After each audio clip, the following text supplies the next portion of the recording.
Hello, hello tout le monde. Alors je reviens pour le débrief numéro 2. VVIP Mokhtar et France épisode 2, ça vient à peine de se terminer. Que s'est-il passé? Après une tendre nuit, Mokhtar et France se réveillent tout en câlins, des bisous, des caresses. Vous savez, Mokhtar, il est très tactile. Voilà, il décide enfin de sortir France du lit. Il se prépare. Ensuite, elle lui prépare le petit déjeuner, le fameux porridge. Le porridge, pour ceux qui ne le savent pas, c'est un mélange de flocons d'avoine cuits dans du lait. Alors moi, les flocons d'avoine, j'en consomme énormément parce que c'est bon pour la santé. Mais le lait et moi, ça passe pas du tout. Donc je préfère, je consomme mes flocons d'avoine bruts que je rajoute dans du yaourt. Voilà, on n'est pas là pour parler de moi, on est là pour parler de Mokhtar et France, mais surtout de VVIP. Alors après le petit déjeuner, il décide de faire une activité. France propose à Mokhtar de faire le tour de la ville, le tour de Kigali, à moto. Ils vont donc à l'agence de location de motos parce que je découvre en même temps que vous qu'au Rwanda, on peut louer des motos. Donc ils se louent une moto, ils font le tour de la ville et ils se posent dans un endroit paradisiaque où on peut observer la nature mais surtout observer la ville de Kigali. Après ce tour de ville, ils décident d'aller manger. Non, non, ils vont d'abord dans une boutique de souvenirs pour acheter des articles made in Rwanda, surtout des vêtements. Dans cette boutique où on vend de magnifiques vêtements made in Rwanda, France fait la rencontre de son amie d'enfance. Vous vous souvenez, dans Secret Story, elle avait raconté à Mokhtar une anecdote comme quoi elle était tombée, elle s'était blessée, d'où les cicatrices, etc. En fait, c'était chez cette amie-là parce que étant petites, elles étaient voisines, elles vivaient dans le même quartier et elles étaient voisines. Petite parenthèse, j'ai trouvé la copine un peu froide, alors que France était dans l'extase.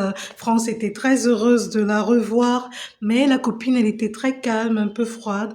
Bon, on va pas la juger, c'est certainement son caractère. Next.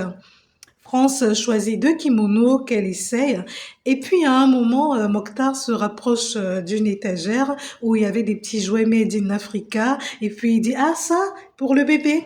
Et puis, France lui fait, chut, n'oublie pas qu'on ne doit pas parler du bébé. Il faut pas que les gens sachent.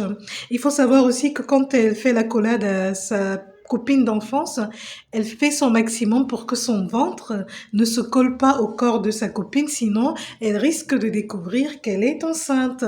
Donc tout se passe bien, personne ne remarque rien, ils terminent les courses et ils s'en vont.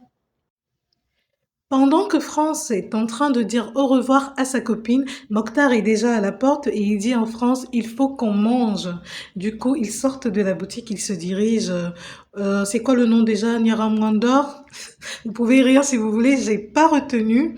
Mais quand je fais souvent mes recherches sur Kigali, ce nom revient souvent, mais je n'arrive pas à le prononcer. Bref, ils se rendent dans ce restaurant-là où ils avaient mangé la dernière fois, la première fois que Mokhtar était venu à Kigali et il avait beaucoup apprécié, donc il décide d'y retourner.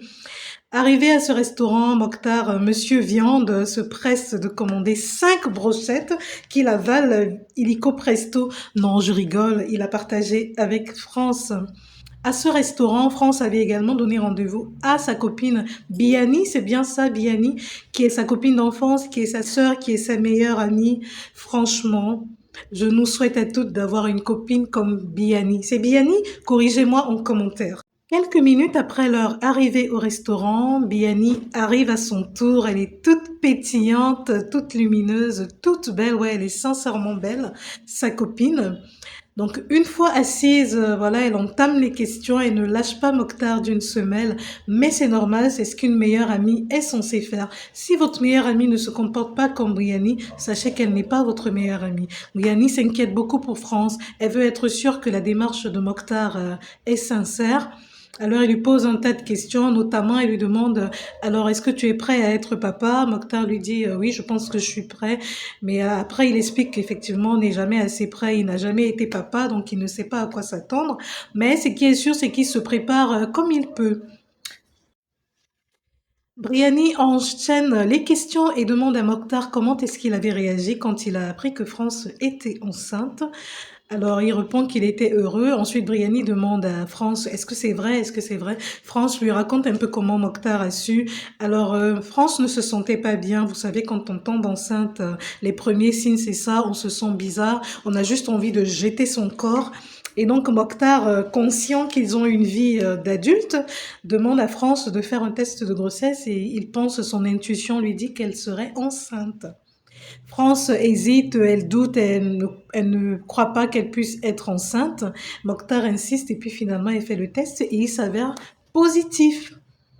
Alors Mokhtar, quand elle annonce à Mokhtar, il reste calme, il ne réagit pas, elle s'inquiète et puis finalement il la prend dans ses bras. Je pense que c'est la meilleure des réponses, c'est-à-dire que quand vous annoncez à votre homme que vous êtes enceinte, des fois il reste bouche bée parce qu'il est plein d'émotions et sa meilleure réaction c'est de vous prendre dans ses bras. Ça veut tout simplement dire je suis heureux, je suis là, cet enfant on l'a fait à deux, on l'aura à deux. Donc France est une femme très épanouie, elle partage sa vie avec un homme qui l'aime énormément, qui est là pour elle, qui est prêt à assumer ses responsabilités. Ensuite, la meilleure amie demande à Mokhtar, alors dis-moi, qu'est-ce qui t'avait pris de demander France en mariage pendant l'émission et tout? Il répond à Briani que franchement, il ne voulait pas du tout perdre France, il ne voulait pas courir le risque de perdre France, il était sûr à 100% de vouloir faire sa vie avec elle, du coup, il n'a pas hésité. Waouh! Bravo Mokhtar, tu es un homme avec grand H. Ensuite, Briani lui demande, alors la bague, est-ce que c'est toi qui l'avais achetée? J'ai l'impression que c'est toi qui avais payé pour tout, pour la décoration et tout. Mokhtar lui dit, je ne peux pas t'en dire plus. Elle lui dit, mais non, je veux savoir et tout. Il lui dit, ah ouais, tu veux savoir, alors suis-moi. Donc il se lève pour se décaler et France qui dit, mais qu'est-ce qui se passe? Vous allez où? Vous savez, vous la connaissez dans France. Voilà. Donc ils vont à côté et Mokhtar demande à la copine de Franck, déjà il lui dit concernant la bague, je ne vais rien te dire parce que je ne peux pas te dire, mais qu'est-ce que tu penses de Zanzibar? Est-ce que tu penses que France aimerait aller à Zanzibar? Et il lui dit oui, je pense que France aimerait aller à Zanzibar. Et donc il fait la confidence à la copine de France comme quoi il aimerait redemander France en mariage, mais cette fois dans la vraie vie, entourée des personnes qu'elle aime. Et la copine est toute heureuse pour France. Et Mokhtar lui dit déjà, tu dois le dire à personne, je te fais confiance. Et est-ce que tu souhaiterais être là? Elle lui a dit, mais oui, je souhaiterais être là. Et il lui dit, pour blaguer, que, ok, si tu souhaites être là, tu dois garder le secret, mon petit cousu, tu n'en parles à personne. Donc pendant ce temps, France, elle est en train de manger, mais en fait, elle n'est pas tranquille. Elle se demande, mais ces deux-là, qu'est-ce qu'ils sont en train de trimer?